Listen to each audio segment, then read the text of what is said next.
Art and craft চ্যানেলে স্বাগতম। বন্ধুরা, আজকে আমরা সুন্দর একটি ভিলেজ সিনারি স্কেচ করব। আর এই জন্য আমরা প্রথমে স্কেলের সাহায্যে একটি ঘর এঁকে নিচ্ছি।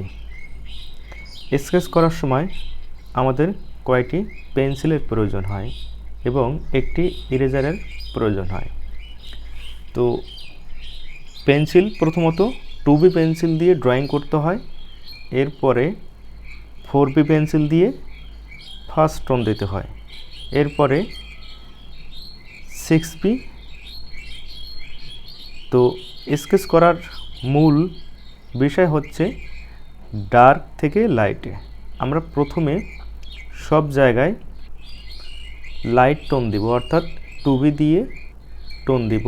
এরপরে দেখে দেখে আমরা 4B, আমাদের যদি আরও বেশি ডার্ক প্রয়োজন হয় তাহলে আমরা 6B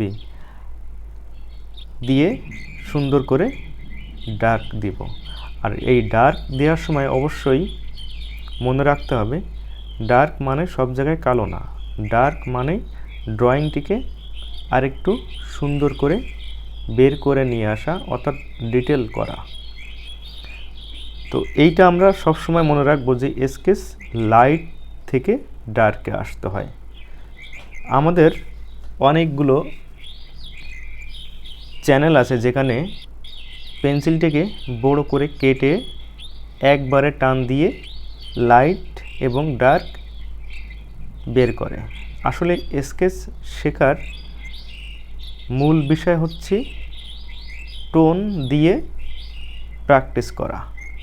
স্কেচ করতে গেলে অনেক ধৈর্যের প্রয়োজন, আর এটি করতে অনেক সময় লাগে, বিশেষ করে 2-3 ঘন্টা লেগে যেতে পারে।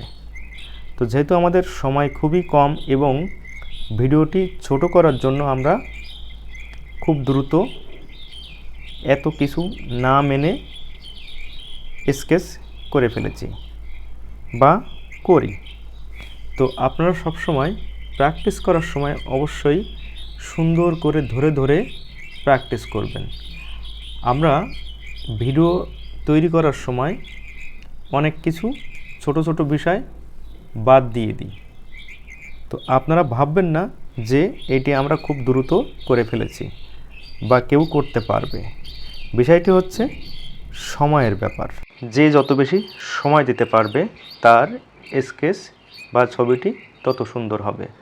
আমরা স্কেলের সাহায্যে দূরের গ্রামটি সোজা করে নিয়েছি। দূরের গ্রাম সবসময় সোজা হয়, এই জন্য স্কেল ব্যবহার করে আমরা সোজা করে নিয়েছি। তো দূরের গ্রামের টোন উপর থেকে নিচের দিকে দিতে হয়। স্কেচ করার সময় টোনের অনেকগুলো বিষয় থাকে, যেমন কোনো কিছু সমান বোঝাতে গেলে এক ধরনের টোন, কোনো কিছু উঁচু বোঝাতে গেলে এক ধরনের টোন, পানির টোন একরকম, গাছের টোন একরকম, ঘরের টোন একরকম। এই যে টোন বলছি, টোন হচ্ছে বর্ণ বা কালার, অনেকগুলো রেখার সমন্বয়ে এটি তৈরি হয়। ধরুন আপনি পেন্সিল দিয়ে স্কেচ করছেন বা ছবি আঁকছেন, তো আপনার হাতে একটি রং অর্থাৎ পেন্সিল, তো এইটা দিয়ে আপনি একটা দৃশ্যের সব কিছুকে সুন্দরভাবে ফুটিয়ে তুলছেন। তো এটি যদি আমরা ছবি আঁকার স্বরলিপি হিসাবে ধরে নিই তাহলে এটি দাঁড়ায় বর্ণ বা রং, অনেকগুলো রেখার সমন্বয়ে এটি তৈরি হয়। তো বন্ধুরা, আজকের এই ছবিটি কেমন লাগলো? ভালো লাগলে সাবস্ক্রাইব করে সাথে থাকবেন, আর এরকম সুন্দর সুন্দর ভিডিও পেতে কমেন্টসে জানান যে আপনার কোন ধরনের ভিডিও টিউটোরিয়াল প্রয়োজন। আশা করি আপনার চাহিদা অনুযায়ী ছবি দিব। আজকের এই পর্যন্ত।